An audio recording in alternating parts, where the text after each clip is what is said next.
বেদুইন পল্লী, বেদুইন এলাকার মরুভূমির তাঁবুর ঘর হোক, অথবা চাই সেটা কোনো বেদে সম্প্রদায়ের নৌকার ছাউনি হোক, প্রত্যেকটা ঘরের মধ্যে ইসলাম প্রবেশ করবে।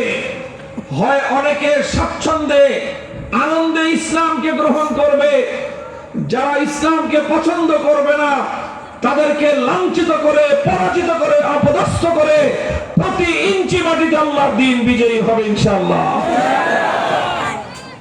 দুনিয়ার 1 ইঞ্চি মাটি অবশিষ্ট থাকবে না, সারা দুনিয়ায় আল্লাহর দ্বীন বিজয়ী হবে ইনশাআল্লাহ।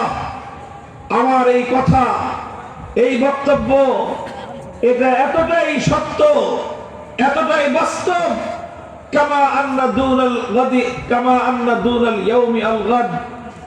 আজ রাত অবসান হওয়ার পরে, আজকের রাত শেষ হওয়ার পরে আগামীকাল ভোরবেলা পূর্ব দিগন্তে সূর্য উঠবে, এই বিষয়ে কারো কোনো সন্দেহ আছে?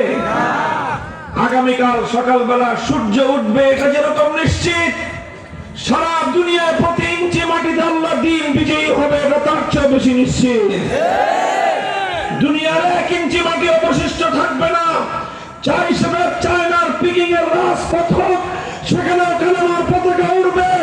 মস্কোর রাজপ্রাসাদে ইসলাম বিজয়ী রূপে প্রবেশ করবে।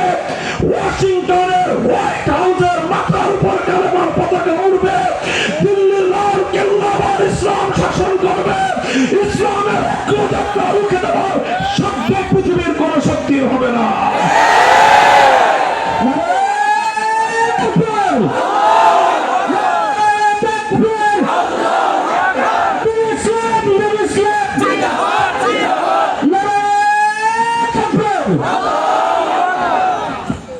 ইনশাআল্লাহ।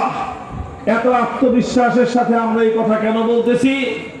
কারণ আমরা বিশ্বাস করি, আমরা মনে করি আমার পায়ের নিচ থেকে মাটি সব সরে যেতে পারে, আমার মাথার উপর আসমান আছে, এটা ভেঙে পড়তে পারে, পৃথিবীর সমস্ত পাহাড়গুলো ধুলোর মতো উঠতে পারে, পৃথিবীর সমস্ত সমুদ্রের পানিগুলো শুকিয়ে যেতে পারে, কিন্তু আমার নবী মুহাম্মদ আরবি সাল্লাল্লাহু আলাইহি ওয়াসাল্লামের 2 ঠোঁটের মধ্য দিয়ে উচ্চারিত কোনো কথা মিথ্যা হতে পারে না।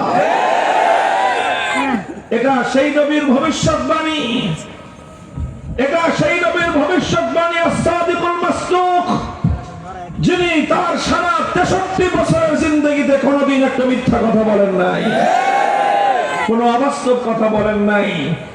তিনি যা বলেছেন তা অক্ষরে অক্ষরে বাস্তবায়িত হয়েছে অথবা হবে, তার একটা কথাও অবাস্তবায়িত থাকবে না ইনশাআল্লাহ।